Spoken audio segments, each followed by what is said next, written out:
This is the draft episode again. Today we're doing the 1996 NBA draft. This is a pretty deep draft.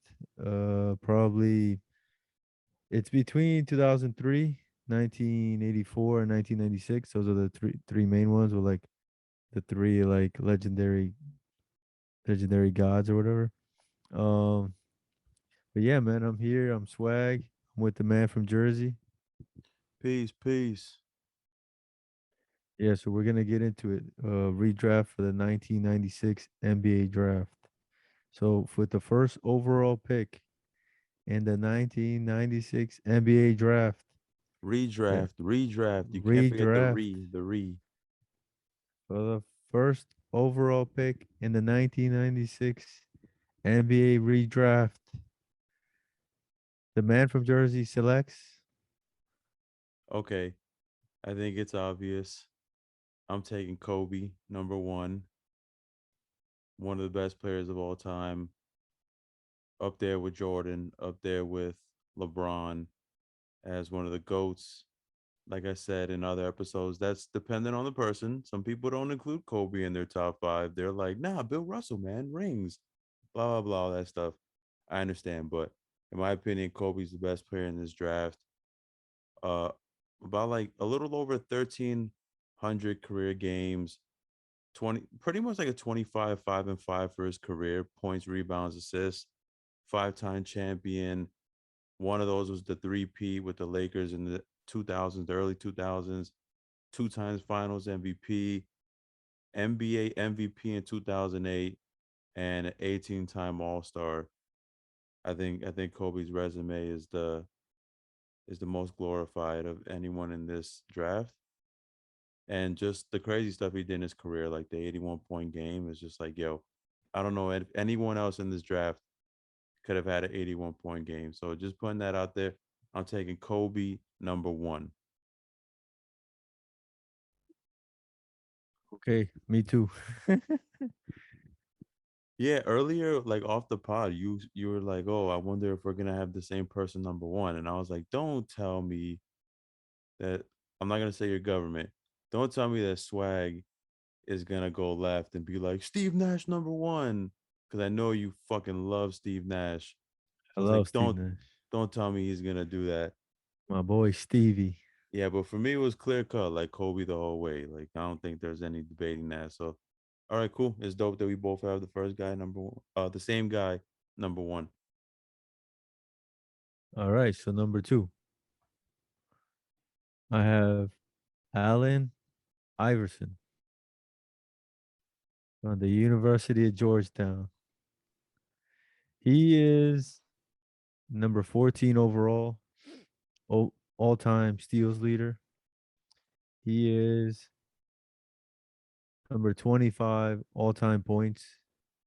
So being in two things as top 25, that's pretty hard to do. Plus, he led a team in the 76ers that I think a lot of people would agree that that was one of the worst rosters to ever make an NBA Finals. At least in my opinion, it's between that and the year the Cavs made it with LeBron. Those two were probably the worst rosters to ever make a finals. And the thing is, I've told this to a couple people before. Just because he did that. So this weird argument that people have with LeBron James and Michael Jordan. And people say, "Oh man, but LeBron James, he did all his stuff and like all his roster sucked and this and that and he still led them to the finals, blah blah blah." And it's like, bro, first of all, he was in the Eastern Conference. So that already makes making to the finals not that big a deal. Ever since back then, if you look at 1984 Eastern Conference, if you look at 1991, if you look at all those years that Jordan made it to the finals, and you look at all the years LeBron made it to the finals in the East, it's clear that the West Coast always had better teams. Top like top 10 teams in the West are always competitive. top 5 or 6 are competitive in the East.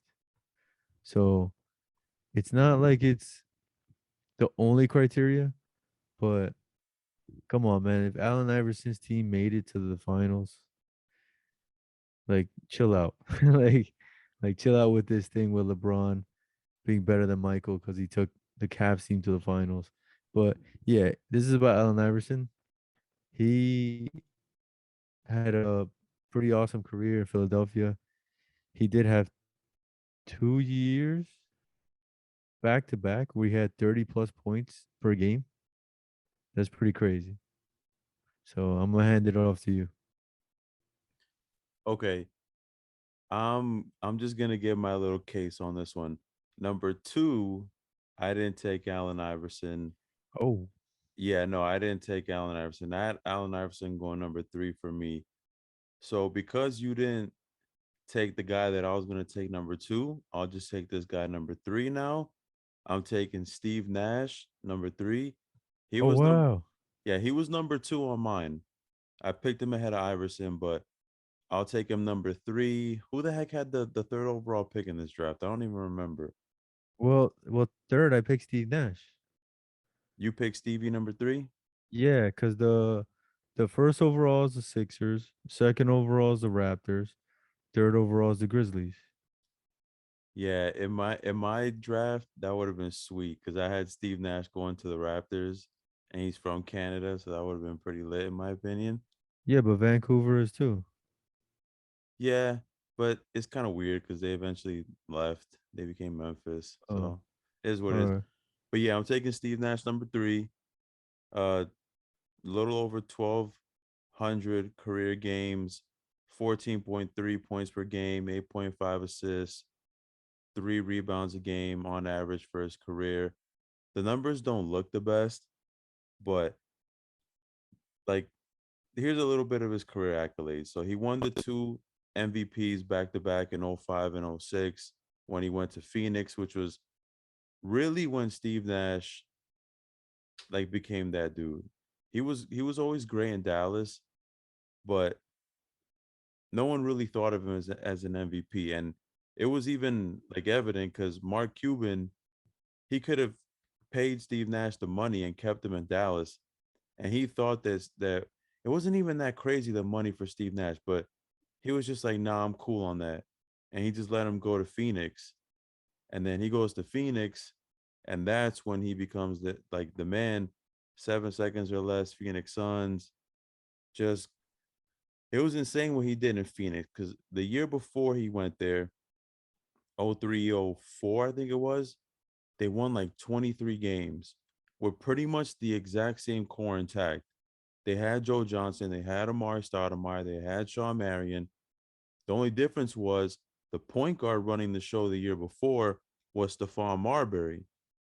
So you replace Marbury with Steve Nash and you basically add like Quentin Richardson and you go from 23 wins to 62 the next year, a legit title contender the whole time he was there.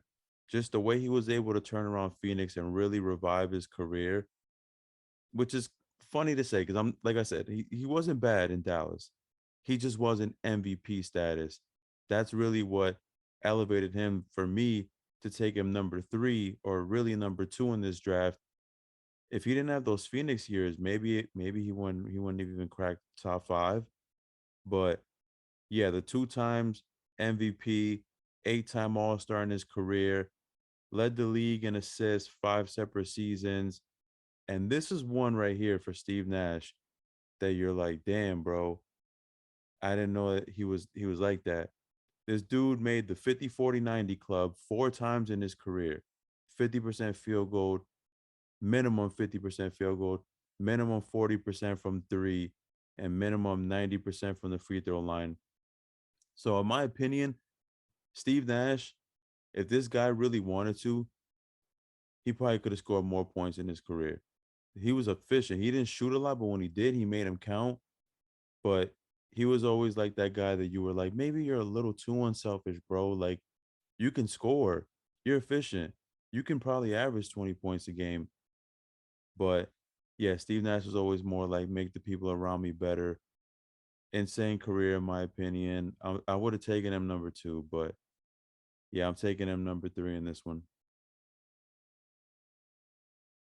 Okay. Yeah, that I think I can't argue with that. I just it's just looking at the body work of Allen Iverson just to like start was pretty crazy. Like he came out with a bang. Like it wasn't like Steve Nash took a while to kind of develop and all that. And then just looking at it, man, there was this one season Iverson went 30.7 points. So basically 31 points, 7.9, basically 8 assists, 2.4 steals, and he's leading the league in points. Like it's freaking crazy, dude. And he's playing like 42 minutes a game. I don't know. It's tough to compare anything to that. Like that's nuts, dude. Like 30 points, 8 assists, 2 plus steals. And he did that pretty much back to back years because in the next year he scored 33 points. I don't know how he didn't. No, that was the total, I guess. No, no, he did. Like I don't know, I don't know who beat him in the league leader in points that year, but somehow he scored 33 points a game that year, and somebody scored more than him. Do you know who? What year was it? 2005, 2006. It was Kobe. God damn, what did Kobe do that year? I think it was like 35 a game. Let me see. Yeah, it God was that damn, year, that's man. Because crazy. I remember seeing it. That was when Kobe was on a friggin' tear. Like no Shaq there, shooting everything. Jesus Christ. Yo, Yeah, so 35.4 points per game. yeah, so dude, I wanna give my case on why I would have taken Steve Nash ahead of Allen Iverson. Cause I know when Yeah. you look at it, the numbers look better. Like Iverson for his career was 26.7 points a game, 6.2 assists, 3.7 rebounds. Like he had a good career in his own right. 11-time All-Star, MVP in '01. Like you said, took the Sixers to the finals. But in my opinion, Iverson was that guy. He scored a shit ton of points, but I don't know if he really made Yeah. his teammates better. I feel like that Mm, I agree with you 100%. What he did in '01 was incredible, especially when you take into consideration that the Sixers, those '01 Sixers, they had to beat the Bucks to go to the NBA Finals. The Bucks who had Sam Cassell, Ray Allen, Glenn Robinson, and you're thinking, okay, all the Sixers really have is Iverson and then just a bunch of role players like George Lynch's and stuff like that. Their second best player was Dikembe Mutombo, who he was more grab boards, block shots, hold it down defensively. He wasn't an offensive guy.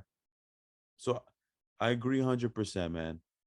That was like the one thing in his career that I'm like, yo, that was incredible that he did that. But pretty much besides this '01 season, like the Sixers, when Iverson was there, they never made deep playoff runs. They were always like first round, second round exits. Friggin' and then one thing that was like really stood out to me was even when he went to Denver later on, he's with Denver for I think like 2 seasons. Both of those years, they're first round exits. Denver trades him for Chauncey Billups. And then that next year, the Nuggets go to the Western Conference Finals. So in my opinion, it's like, yo, I understand everything that comes with Iverson. He can score, but I just feel like he didn't really make his teams a lot better. He was just a high volume shooter. Didn't have like the greatest shooting percentages. He put up a lot of points. And I understand everything that comes with Iverson with he was in the NBA. He had that swag. He was the guy who was like, ruffling feathers, the way he was dressing and stuff. Everybody wanted to be like Iverson. I'm not saying he's a scrub. I'm just saying I'm taking the guy in Steve Nash, who, in my opinion, if he was aggressive enough, could have cracked 20 points a game for his career more efficiently than Allen Iverson, and a guy who also was pass first, made his teammates better everywhere he went. I'm just taking out that's basically my case for why I take Steve Nash. Like that was Iverson's thing. It was like, he here, go shoot. Like that's what you do, bro. Shoot, shoot, shoot, score, score, score. So yeah, that was basically my case. Where so where did you have Iverson? I took him three. Oh, okay, okay. Yeah, he wasn't gonna It's not slide that any. big a deal. No, he wasn't gonna slide any less than number three for me. But yeah, we basically just had it flipped. I had Stevie, then AI. Yeah, yeah, yeah, yeah. You had Okay, AI, then it's cool. Stevie. I like if you would have had him like seventh overall, I would have been like, okay, there's something wrong here. No, not at all. Uh, No, he can't slip that much. But yeah, in my opinion, he was a number two. It's easier to say it because the stats, but yeah. yeah, I just rather would have that floor general who I know is gonna make everyone better every single night. All right, cool, man. So that was your third overall pick, right? Yeah, I took Steve Nash. So now we're fourth, and you're picking. What do I have? I picked Ray Allen Beautiful. We agree on from that one. University of Connecticut. Yeah, he's another top 25 all-time points. He's right above Allen Iverson, literally like 150 points away above Allen Iverson. So he's a great scorer. He obviously had those years with the Celtics and the Heat, like legendary game with the Heat where he hit the three. Um, yeah, there's nothing really wrong with this guy. Like he performed well, like in everything, dude. Like free throws almost 90%, 3-point percentage 40%, field goal percentage 45%. Like this guy was all around like crazy accurate, and he gave you a little bit of assists, a little bit of rebounds here and there, but that's like pretty much what you want from your shooting guards, a small forward. So like, what else? There's there's no problems with him. Like he's like almost a perfect player. Like what you want. That's pretty much all I got. Yeah, I agree with this one, man. Like Ray Allen was a player who was ahead of his time. Incredible shooter. Didn't really hurt you in anything. Um, People want to remember his time in Boston later on when all he pretty much did was just shoot threes, and even in Miami. But early on in his career, like Ray Allen was athletic. He would get to the basket, finish. So yeah, he was just a really good scorer, man. And one thing we have to remember also is that when we say what these players average for their career, a lot of the times these numbers are fluffed because sometimes guys stay in the league maybe 2, 3 more years than they really should. And they're playing basically role player positions past their prime where they'll put up like 7 points a game, 8 points a game. And that really messes up their career averages in the grand scheme of things. But like Ray Allen was 18.9 points a game for his career. But at his peak, this dude was 20 plus, like book it every night, efficiently. So, like, I don't think there's anything wrong with this one, man. And then two-time NBA champion with the Celtics. And like you mentioned, just that shot that he hit when he went to Miami is literally one of the clutchest shots ever. Like I put that shot right there with like the Kyrie three against Golden State game 7 as some of the clutchest shots. And the Ray Allen one, I might even give that one the nod because that shot was literally if you miss it, you lose. The Kyrie one was a tie game. If he misses it, it's still a tie game. But that Ray Allen one was clutch. 10-time All Star in his career. Just yeah, man. I think Ray Allen was the right pick here. I had him as well. Who even had this pick in real life? Do you know? Like who would have Uh, taken him? Minnesota Timberwolves That's crazy too, because Minnesota actually took him in real life, and then they traded him for Stefan Marbury. to Milwaukee, yeah. So I'm pretty sure in real life, Minnesota would have liked to have taken that trade back. So in our redraft, Minnesota gets it right. They take Ray Allen and they keep him. But yeah, Yeah. man. Anything else on that one? I agree with you 100%. Ray Allen, number four. Yeah, I just think that like what you were saying about that three being one of the greatest is just the other thing is there was so much pressure on that team. Like it's insane the amount of pressure like they were putting on that team. And for him to hit that shot, that was like, man, that was, I can't like even rewatching that game. Like I rewatched it recently, and it's just like the crowd environment, like all the pressure before the game, like it's just that was like a hero, like that was like a superhero moment type of thing. Yo, Pretty cool. that game six, 2013, that's one of those games that I'm so happy I actually watched it. Like there's a lot of great games that you're like, oh, I didn't see it, but it's okay. I actually watched that game. I was in Ecuador watching the finals in Ecuador in my mom's living room. And oh man, like that game was crazy, bro. San Antonio had that game won. It's insane how Miami pulled that game out. And just the Ray Allen shot, man, for him to grab the ball like 3 steps ahead of the 3 point line in one motion, grab it while backpedaling. And then it looked like he was basically on his tippy toes when he went up and just swishes it, dude. Yeah, man. In my opinion, probably the most clutch shot in NBA history. Ray Allen, number 4 to Minnesota. Shout out.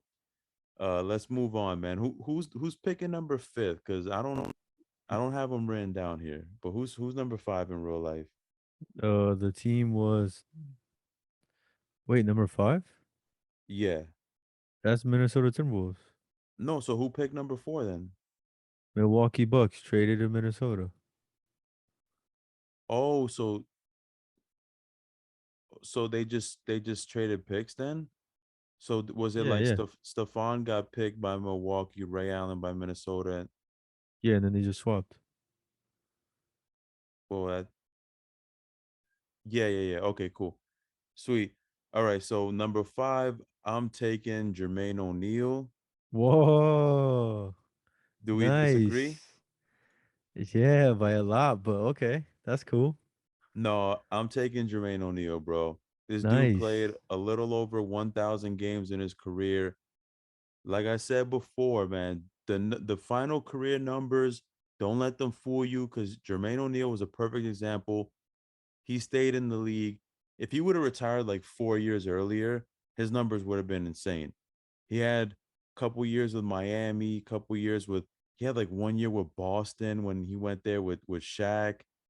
He had the couple years with Golden State where he was just super like a role player and he's averaging not even cracking 10 points a game. But the career averages for him is 13.2 points, 7.2 rebounds, 1.8 blocks a game. But at his best, like Jermaine O'Neal had some seasons there where he was just rattling off 2010 seasons and 6-time All-Star in his career from 2002 to 2007, 6 straight All-Stars, was part of those Indiana teams that were legit contenders when they were battling with the Pistons. And he was the best player on those teams, in my opinion. Like he was better than Ron Artest. He was better than Steven Jackson. Reggie Miller was way past his prime at that point. I think Jermaine O'Neal was really good, man. Like the only thing with him is you just wish he had, like I guess a better prime. Like you wish he could have kept that level of production up for like 10+ seasons. And if he did, I probably would have put him over Ray Allen. But in my opinion, like number 5 is just right for him. I can't put like Ben Wallace over him. I just can't. Jermaine O'Neal, this dude was 2010 for multiple seasons at his best with multiple blocks. Like he was 2+ blocks a game for a couple seasons as well. Yeah, man. I feel like once. Oh, and it has to be mentioned too. Even earlier in his career, he had like a governor on him because he was in Portland playing behind like Brian Grant and all these guys in Portland. His numbers for the first couple of years of his career weren't that great either. So definitely once he went to Indiana, he was able to show exactly what he could produce, man. And those 5, 6 seasons he had with the Pacers were great, man. So that's why I got him going number 5. Sweet man. Yeah, I had Marcus Camby going number 5. I just thought his defensive abilities were just too much to like say like, okay, let me get Jermaine. Just because like I felt like in this draft, right? I looked over it a lot, and there's literally nobody in this whole draft that is part of the top 25 in rebounding, like ever. Like there's nobody in this draft that has over 11,607 rebounds like Patrick Ewing has. So this draft was really weak and like super awesome big man for rebounding. So having him there, like Marcus Camby ended up with like 9,500 rebounds. So he's still like 1,500 away from that 11,000. But nobody else is even like close to him in that department. Like there's other guys, like even Germain O'Neal. Germain O'Neal had 7,261. That's like 2,300 away. And then even in the blocks, like Marcus Camby is he's number 12 all time in blocks. So I just have to go with the defense. Like Jermaine O'Neal's number 23 all time in blocks, but he's not even close in the rebounding. So it just seemed like this draft, that's what was weak in the draft, and that would be number 5, right? We said, yeah, number 5, and the team picking that is the Boston Celtics. It says from Dallas. So imagine no Antoine Walker on those Boston Celtics teams and throwing Marcus Camby with Paul Pierce. No way, That's a crazy team. but Camby's before Paul Pierce. He's Paul Pierce is 98. Yeah, but I'm just like this is imaginary, right? Like, Yeah, but then in an imaginary world, Paul Pierce doesn't slide to Boston in 1998. He's probably like number 3 or 4. Wait, yeah, but I don't so know. I don't so know what you're we're doing then. you're saying that you take Marcus Camby ahead of Jermaine O'Neal. So I'm guessing since I didn't take Marcus Camby, you're gonna take him number 6. Oh, Jermaine? No, Marcus Camby. No, I just took Marcus Camby. No, but we're doing the thing where it's like I pick and then my guy's off the board, and then so I Oh took no, Jermaine. because then Marcus Camby's off the board. So then my number 6 was Ben Wallace. Okay, no, but remember we're doing the thing where like I pick and then he's off the board, and then so Yeah, yeah, that's what I'm saying. Like you said Jermaine O'Neal, but then yeah, I so said I would have picked Marcus Camby. yeah, but because I took Germain O'Neal, Marcus Camby is still on the board. So are you gonna take him number 6? Yeah, I guess I gotta slide it down. Yeah, Marcus Camby number 6. So he would go to Los Angeles Clippers. That's good too. Like the Clippers would have loved him. The Yeah, Clippers would have loved Marcus Camby, you know. They would have loved him I eventually. I couldn't tell you who the hell was on the Clippers in 1996. Eventually they would have loved him. I mean, they Yeah. got him. They got him later on in 2009. Remember, we did the Yo, worst trades, Nuggets. but imagine if Marcus Camby slid down to number 8 for the Nets. That would Yeah, have been a nice squad. I Damn. like I like Camby too, man. When I was doing this my research, I honestly didn't go into it thinking Marcus Camby was gonna be even like a top 10 guy. But when I was going through it, I was like, yo, Camby was solid, bro. Like, yeah, he went definitely a lot higher than I would have expected myself. Look, the problem in this draft is it's very high scoring. Like there's a ton of high scorers in this draft. A Points is lot of not the guys are like problem. the exact same players, man. High Yeah, scores. yeah, Uh-huh. points is not the problem in this draft. Points is covered. Like there's a ton of scoring. The problem with this draft is rebounding and blocks. There's literally only 3 guys, like Jermaine O'Neal, Ben Wallace, who went undrafted, and Marcus Camby. Those are the 3 block machines and rebounding guys. But then obviously, like some of these guys are like more intense than the other guys. Like Jermaine O'Neal didn't win a Defensive Player of the Year, right? No. Yeah, so he's not on that level of defense. So Marcus Camby and Ben Wallace, those are the two best defenders there. So yeah, so my pick to number 6 is Marcus Camby. He's just he was really effective. Like in his second year, he had like 3.7 rebounds per game, led the league in that. 3 other years, I believe he led the league in blocks in Denver with 3 plus blocks, over 10 rebounds, over 10 points. One of those years he had 9.1, but yeah, just whatever. Yeah, But yeah, in two of those years, yeah, one thing that caught me off guard was with Marcus Camby because I knew he had the rebounds, I knew he had the blocks. That was his whole thing, his career.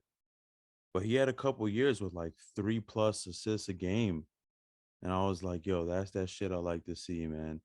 You bring in the blocks, the boards, and then you got the assists as well. For yeah, a big, for a big, you would take like 3.5 assists a game from your center. You'd take that because a lot of centers is like 1 assist a game, 1.5. So yeah, Campy was definitely a good player, man. Like I said, when I was doing my research, I was thinking like, yo, oh man, yeah, Stefan Marbury is definitely gonna be over Camby. Antoine Walker is gonna be over Camby. And then I was doing the research, I was like, nah, yo, Camby's actually better than both these dudes, in my opinion. yeah. And like I said, man, like I don't know if it's like a dying breed or something, but in blocks, the only real guy like recently that is like up there is Dwight Howard. Besides that, all the other block leaders of like all time were like kind of before our time or like not playing anymore. So there's not really like any big blocks guys around. And then even a rebounding, like obviously we like in the beginning of this like the 2000s we had like Tim Duncan, Shaq, the and then Dikembe Mutombo. That's pretty much it. Then after that, it's like Dwight Howard is the only one that's been like that. That like dominant rebounding block guy. Like I feel like everybody trashes Dwight Howard right now. Like it seems like everybody forgot how good he was, but he's number 11 all time in rebounding, and he's number 13 all time in blocks. Like nobody is even on that list besides Dwight Howard in the past like 10 years. Like no player like that. So it's just it's hard to find these guys now. Like I don't know what's up with the NBA where like it's like after Dwight Howard there hasn't been a guy like that. So seeing this from Marcus Camby and even Germain O'Neal, like those numbers they're putting up, that's that's deserving of like top 10 pick. Yeah, just one last one. The reason why I took Jermaine O'Neal over Camby is because Jermaine O'Neal had multiple seasons where he actually got to 2010 averages for the year. And I don't know if Marcus Camby ever had that in him. I don't know if like even if they tried, like I don't know if he could have been a 2010 guy for even 1 year in his career. So yeah, I like just the versatility of Jo. You got the rebounds, you got the points, you got the blocks, 6-time All Star. I admit, Marcus Camby, you look at him, he didn't have the All Star games, but it's because a lot of the time for his career, he was out west, and the West had that shit on lock with the bigs. You're competing with Shaq, Tim Duncan, Kevin Garnett, Dirk Nowitzki. It's gonna be tough to make it out in the West with all those bigs. But yeah, man, that was definitely a good pick. We're on number 7 now, right? Who had the number 7 pick? That was the Los Angeles Clipper. The Clippers had 7 also. No, that's just that's their only pick. It was 76ers, Raptors, Vancouver Grizzlies, Milwaukee Bucks. That's 4. Number 5 is Minnesota Timberwolves. Number 6 is Celtics. Number 7 is Clippers. And then number 8 Oh, is okay. No, Nets. because when you picked Camby, you were like, "Oh, I'm taking Camby for the Clippers," so that's why I was like, "Oh, Clippers are number 6." Okay, so you took Camby for the The Celtics. It was weird. You said like both at a point. You were like Clippers and Celtics. Yeah, shit got crazy because I thought I was right, and then you told me I was wrong. So then I pushed him down one more, and it turns out I was right now. I All right, don't so know. number 7 is the Clippers, right? No, because Congratulations. no, What's up? wait, because the problem is number one was Kobe, Allen Iverson, Steve Nash. We both picked Ray Allen. Then you picked Germain O'Neal, number five, right? Yeah. So then I picked Camby, number six, and now you picked number seven to the Clippers. All right, cool. I'm pulling it up myself, so I'm not like just like, hey, who picked? All right, so number 7, the Clippers are on the board. Congratulations, man. The Clippers, you just got Ben Wallace. Um, yeah, we're talking about this draft. There was a lot of guys who were similar. The Sharif Abdul-Rahims, the Antoine Walkers, the Stefan Marburys, guys who put up a lot of points, but they had their flaws to their game. And just like you, I prioritize defense over all those guys. So yeah, I had Camby and then I had Ben Wallace right after before those three guys I mentioned. Ben Wallace played 1,088 games for his career. The numbers don't look incredible. It's 5.7 points per game, 9.6 rebounds, 2 blocks a game. Those are his averages for his career. But if you're in the know, you know that from like 2000 to 2006, I want to say, Ben Wallace was insane with rebounds, with blocks. This guy was the defensive anchor of those Pistons teams that were top notch defensive squads. And the proof's in the pudding, man. He won 4 NBA Defensive Player of the Year awards: 2002, 2003, 2005, and 2006. One more Defensive Player of the Year award, and you might be considering just changing it to like the Ben Wallace Award because this dude had that shit on lockdown. Was on the Pistons when they won the championship in 2004 and was a 4-time All-Star in his own right from '03 to '06. Like Ben Wallace had a good career and just what he was able to do after going undrafted is pretty clutch and he just got inducted into the Hall of Fame. I think he might be is he the first? I think he might be the first undrafted player to get into the Hall of Fame. Yeah, But I think so. but yeah, he was great. Um like I said, the numbers don't look the greatest, but we have to look at these guys like their windows, their peak windows, their peak production. For Ben Wallace, it was like 2000 to 2006. Early on in his career, he was a journeyman. He was bouncing around from team to team. He wasn't really getting an opportunity, wasn't getting the minutes. So obviously, you're not getting the minutes, you're not putting up the production. And then when he left Detroit, his fucking career just like went off a cliff, man. He went to Chicago and shit just wasn't the same anymore. And then he goes to Cleveland and then back to Detroit and he just wasn't the same player anymore. But for those 6 seasons I'm talking about, he was great, man. He was great. Like he was like 3+ blocks a game a couple seasons. I know he had one year where he was like 15.7 rebounds a game or something like that. I think he was getting like 1+ steals a game for a big. So yeah, I'm taking Ben Wallace. Obviously, he wasn't a perfect player. We did the Nets redraft. Excuse me, not the Nets redraft. The Nets versus Pistons classic game from 2004, the game 5. And we mentioned that he shot 4 for 12 in that game from the free throw line. So obviously his free throws was something that was like a huge red flag on him. But yeah, for 1996, I'm taking Ben Wallace again, number 7, to the LA Clippers. What do you think about that one? Yeah, man. Like I said, defense, blocks. There was very little of that in this draft, so definitely taking Ben Wallace. And yeah, he had that championship pedigree. Like he fought for everything. Um, I think it was also it didn't seem like he was like out there like like trying to like start shit. Like he always seemed like he was just a calm dude. So I think he was good, like a good team player, like a good teammate. That's it. Yeah, super low maintenance, bro. Like you didn't have to run plays for him. The dude just he knew how to play defense, hustle, and yeah, 4 All-Star games just off of that, man. That's impressive, man. Think about that. To literally make All-Star games because of how good you are on defense, like that speaks volumes.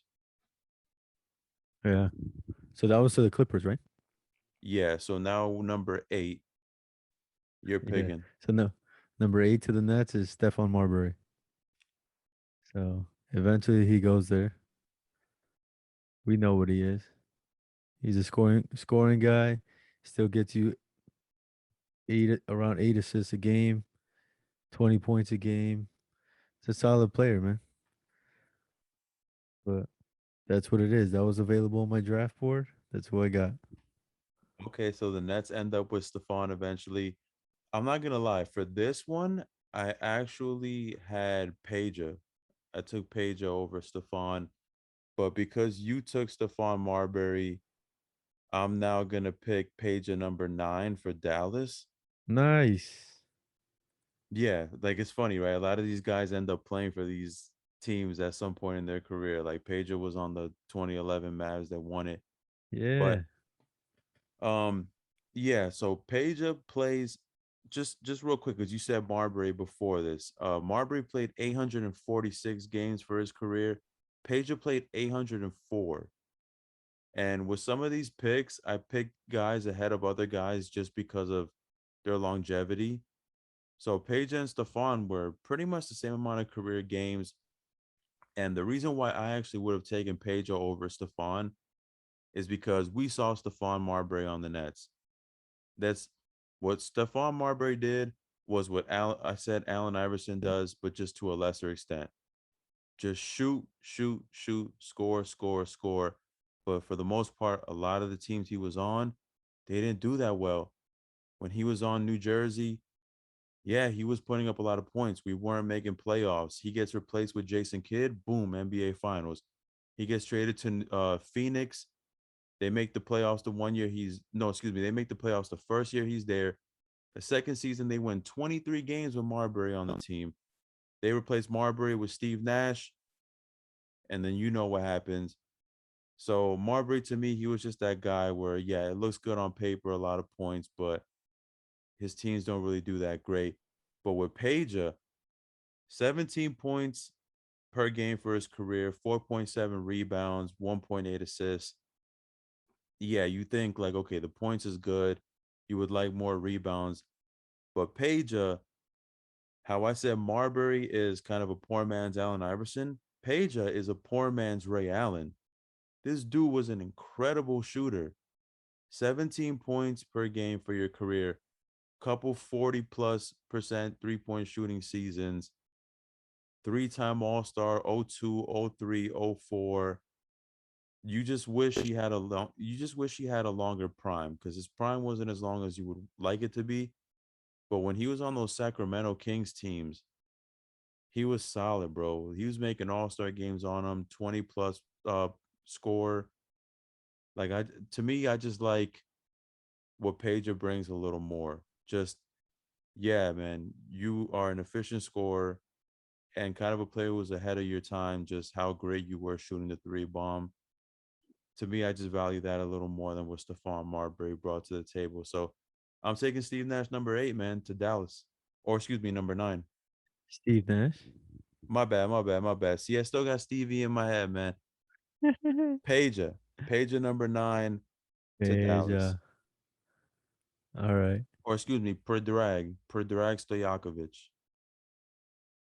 I got number 10 to Indiana Pacers. What do I have left? Sharif Abdur Rahim to the Fair enough. Indiana Pacers. We have different players on this one. So yeah, I picked Sharif just because he's another one of those guys. He's like a lot of points and a solid rebound.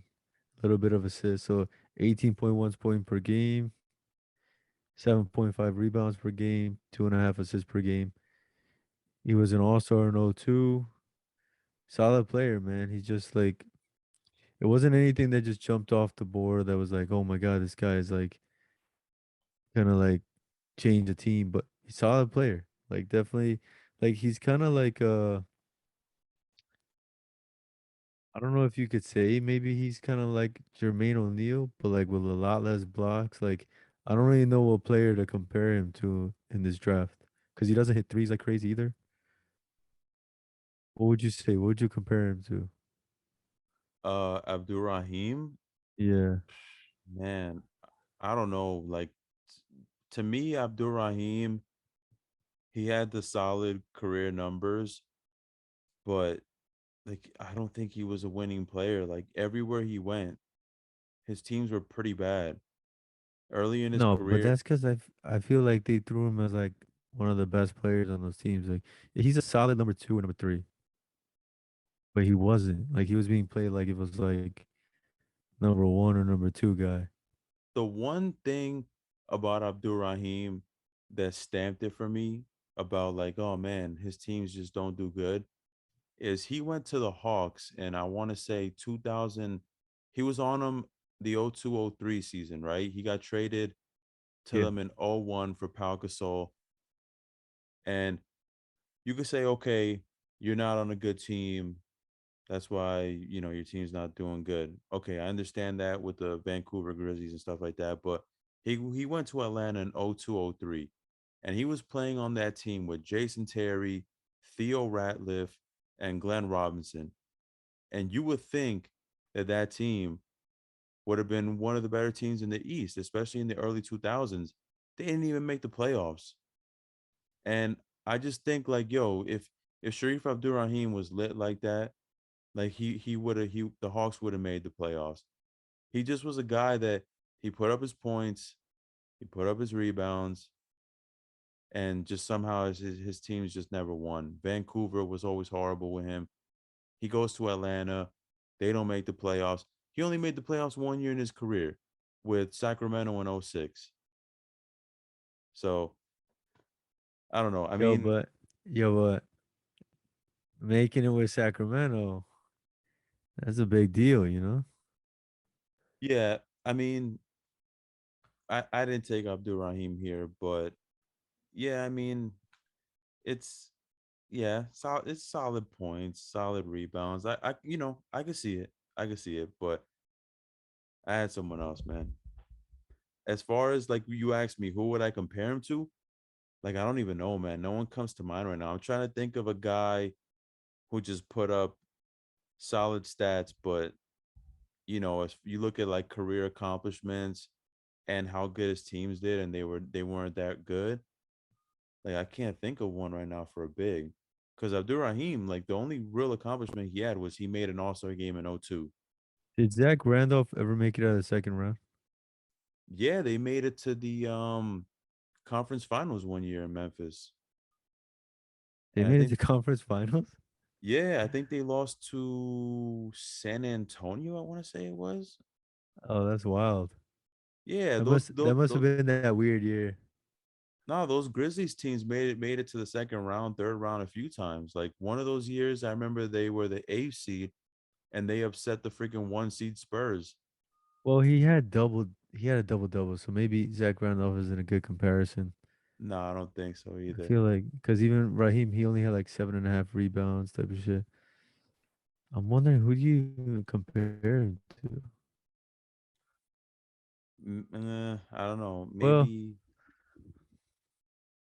I don't know. I don't know who to compare him to. who was that? Number That was the 10. number 8 pick.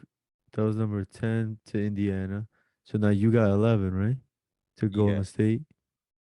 Yeah. So the guy who I actually had in your slot was Antoine Walker. I actually picked him over Sharif Oh, Abdurrahim. But nice. since you took Abdurrahim 10, I got Antoine Walker going 11 to Golden State. Mm-hmm. And Walker, him and Abdurrahim, they're kind of similar, but I do Walker give, hits more threes, no? yeah, I give Walker the credit because he made more threes and his assist numbers for his career were a little better than I thought. It was 3.5 assists for his career. So I like that. Now, look, this is gonna come with a grain of salt, man. Like I've said it multiple times. Antoine Walker, I'm not a fan of his, bro. I'm not a fan of him. I do think he's overrated. But hey, this is the 11th pick, and on mine, I had him going number 10. So it's not like I had him number four or anything like that. But I do think he's a little more glorified than what he really was. So he's 17 and a half points per game for his career, 7.7 rebounds, 3.5 assists. Pretty good numbers. He made three All-Star games in his career in 1998, 2002, 2003, and he was also part of that Miami Heat team that won the title in '06. So these look like good career accomplishments, right? 893 career games played. But dude, in my opinion, like I've never been a fan of Antoine Walker. If you go and you look at his shooting stats for his career, they're pretty bad. He wasn't an efficient field goal shooter, horrible from three, horrific from the free throw line. I think he was like 65% from his career, like 60% or something like Yo, that. yeah, look, now that we're looking at the stats, they're basically the same, Sharif and him. I was asking like who's a comparable guy? It's right there, Antoine Walker, bro. I was thinking about it, but the threes and the assists, that's why I was like, he brings a little more than Sharif. Yo, oh my God, the field goal percentage, free throw percentage, more points. Like I don't know, they're It's basically the same guy. it's bad. Like Antoine Walker and Jeez. just the things that you also got with him. So he looks like a versatile player, the assists, the rebounds, the points, but his decision making for those 3.5 assists, the amount of just questionable things that he did, probably on a you know game average, it kind of just outweighs it because Antoine Walker, from a lot of the old Celtic games that I've watched, he would shoot some ill-advised shots. He would literally just be walking down the court. Oh, you pass it to me, just exactly where I am. Just shoot the three. And like I don't know, man. I don't like those type of players, man. Like if you're unless you're Steph Curry, yeah, I don't like it. I don't like those guys who just take bad shots left and right. And that's what Antoine Walker was. You take that with the bad field goal percentages across the board, and he wasn't like a good defender or anything like that. I just, you know, like I'm saying, I'm not an Antoine Walker fan, never have been. But yeah, for I think 11th overall, it's a solid pick in my opinion. All right, so now number 12 for me is Zydrunas Ilgauskas. You had the same one? Yeah, 12 is Adrunas. All right, yeah, man. He was part of that Cavs team that won a championship, right? No, man, they made the finals. Oh, they just made the finals. He didn't win the championship? No, man, they made the That's so finals in sad. '07, and then he basically just followed LeBron to Miami, played 1 year for Miami, and then he retired. Like that was it. That's so sad. He didn't get to win the championship. Now, if he would have stayed on for one more year, he could have got it. But 1 year too early, he retired. He should have been like the Udonis Haslam of the Cavs. Like they should still have Zydrunas playing. Yeah, he should just be there, like 20 games played. Yeah. Give me my money. Like, yeah, 100%. I mean, in his defense, like the Cavs actually retired his jersey, so you Yeah, know that that's was cool. good. He's the team's career leader in blocks, so it's a good thing, man. You need some blocks here and there. Yeah, 10,000 plus points, 6,000 rebounds. He was just a solid, like, just body down there low, as a center. A giant dude, 7'3". What can you say, man? That's all he is. And two-time All-Star. So, Two-time All-Star because the East was super weak with bigs back then. hey, Yo, I what said it yo, before, I'll say it again. Jamal McGlure made an All Star game in 2004. Let that sink in. He was playing in the There, East. there you go, man. Brad Miller made All Star games in the East. Let that sink in. Brad Miller, baby. Yeah, I think Zydrunas, he was just one of those guys that was just kind of just like stable there for Cleveland. That's kind of what I was saying about a while back. I think in the '03 draft, I had the Knicks picking Nick Collison, right? Yeah, Yes. this is basically it. Zydrunas Ilgauskas is the same as him. No, You got the same thing. Junis is way better than Nick Collison. Hey, that was a previous draft. We don't gotta talk about that. I'm just telling you, it's the same thing. A That's million it. times better than Nick Collison. That's all it is. They're the same guy. So, did you have the same pick Yep. I had Junis at number 13 and 12? 13 and 7 for his career, about a block and a half a game, two-time All-Star, solid guy. He was injured a lot in his career, so only 843 career games played. That's pretty much why he dropped this low. If he was healthier, I probably would have taken him ahead of Antoine Walker, ahead of who else? Sharif Abdurrahim. But yeah, only 843 career games played. But solid guy for what we're picking right now. It's good, man. Because there aren't many great players left, and yeah, I agreed 100% with this one, Junis. All right. So you're up next. Yeah, so who's picking now? We are on 13. We got the Charlotte Hornets, who in real life took Kobe Bryant. And Yeah. I'm just gonna tell you right now, this is a major downgrade from Kobe Bryant. 13 overall to Charlotte. I have Derrick Fisher. Uh, let's just give him the benefit of the doubt. 1,300 career games played. Uh, uh kind of, well, 10,713 career points. 2,658 rebounds, 3,804 assists, 8.3 points a game, 2.1 rebounds, 3 assists. That's what the averages out to. It's not the best. In his defense, I know he wasn't exactly the reason why the Lakers won all these championships, but he's a five-time All-Star, three-peat Lakers, and then the Lakers that won in '09 and 2010. He was on those teams. Uh, but yeah, man, we're on pick 13, so like we're scrapping right now, bro. We're not like in the top five anymore. Yeah, just I like that he had a long career and he had a couple of bright spots in his career, like the point 0.4 second shot against San Antonio. So that was cool. He was in a lot of big games in his career. It never really looked like he was nervous, like he folded. Just, he's playing behind Kobe and Shaq. So just play a role, bro. Average your little like 8 points a game, and then just be happy. Come along for the championship ride. I'm taking Derek Fisher. All right, man. And then the last pick going to the Sacramento Kings.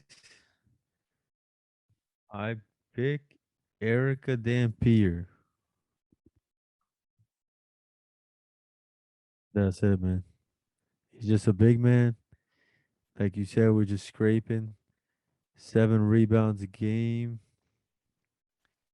He scored a total of like 7,000 points, 7,000 rebounds. So it's pretty much matching. Like you give me a point, you give me a rebound.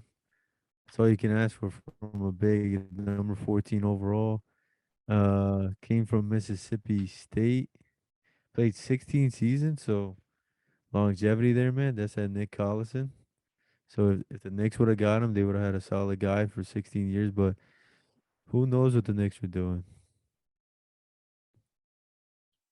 Okay. I mean it's the last pick, so I'll give my pick. I actually took Kerry Kittles last. I took him 14. He didn't. Ah, Yeah, Kerry Kittles. He's a tricky one, man, because he only played, and it's insane, bro. When I saw this, he barely played 500 career games. he had such a short career. He got drafted 96. He was retired by 2004. Very, very, very short career. He had I think it was the 2000-2001 season. He missed the entire year with some injury. So, injuries just robbed his career. But I'm going to take him over Eric Dampier. And it might be like a, soft spot in my heart because he was part of those Nets teams and, we're Nets fans. But 14 points on average for his career, 3.9 rebounds, 2.6 assists. When he did play, he was great, man. He could score, efficient, three-point shooter, and he was the starting two on Nets teams that made back-to-back NBA finals. Like this dude played in NBA finals. He was a part of it. And even those '04 Nets, like, yeah, man, he was solid in those playoffs. They forced the Pistons to 7 games, who were the team who won it that year. And yeah, man, I like Kerry Kittles. I feel like what he did in his career, even though it was short, just meant a little more than Eric Dampier. Like Dampier was part of so many bad teams, losing teams.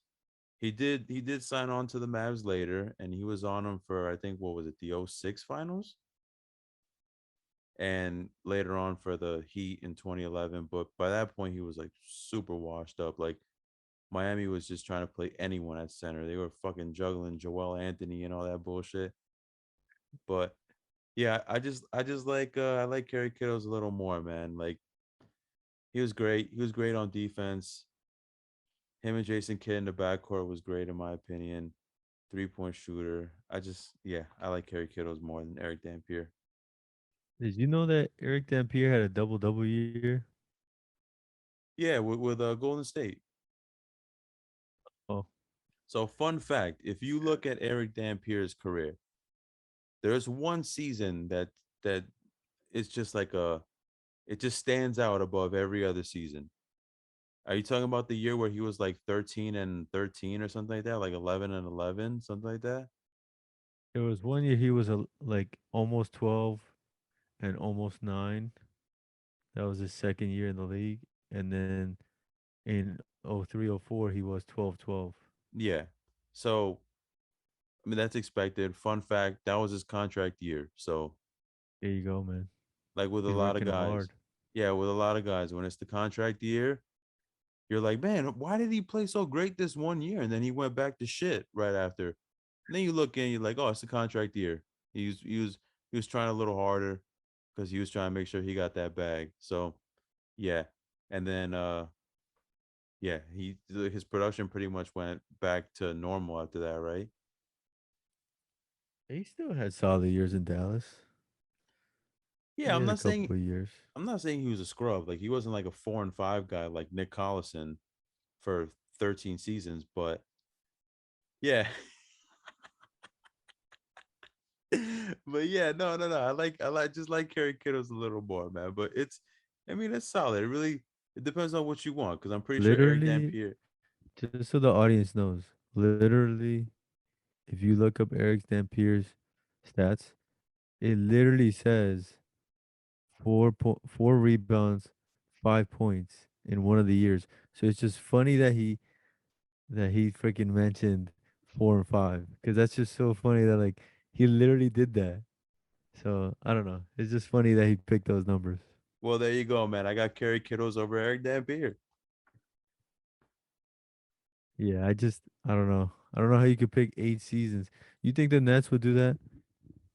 If the Nets had a chance to pick a guy that would just play 8 seasons or a guy would play 16. I mean, in real But life, Eric yes. Dampier, I feel like Eric Dampier would have been better in those playoffs. Like to have Eric Dampier over Kerry Kittles.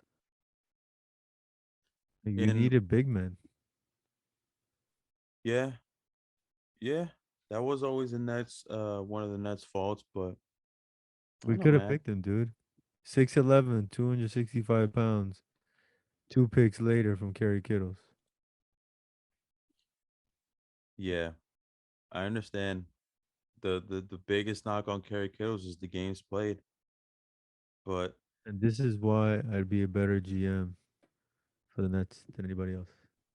'Cause I wouldn't make these stupid picks. 100%. Yo, nah, man. But I think for 14, it's cool. Like Kerry Kittles at his best. I feel like he was better than Eric Dampier. Dampier just had one good season when he was playing for a contract. Yeah, man. This draft pisses me off. It's cool, man. It's cool. It's cool. But yeah, Fucking man. eighth pick overall. And you look at all these other dudes. All these other dudes the Nets could have picked. Yeah, I mean the Nets were always kind of a bad drafting team. Like I think in 1995 we took Ed O'Bannon. Like who the fuck is Ed O'Bannon? Who's Ed Come O'Bannon, on. dude? Come on, man. Yeah. 96 we take Kerry Kittles, 97, 98. No, 97. Yeah, the Tim Duncan draft. We take Tim Thomas and then trade him for Keith Van Horn. Keithy. Yeah, I'm pretty sure Well, 97 had better stuff than Tim Thomas and Keith Van Horn. all right, man. I T think Mac, this was a beautiful redraft. It's one of the best drafts ever. Um, R.I.P. Kobe. Um, obviously, like a lot of these guys, they have careers that go outside of like the NBA.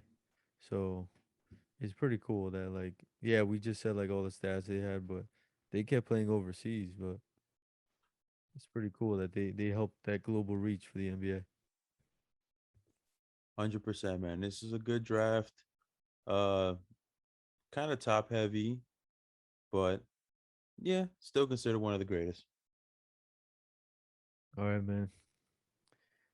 So see you late. You see you guys later. Take it easy. Like and subscribe. What else you got? That's it, man. Thank you for watching. Thanks for watching. All right. NBA season's coming up soon in a month. So see you then. Peace. Peace.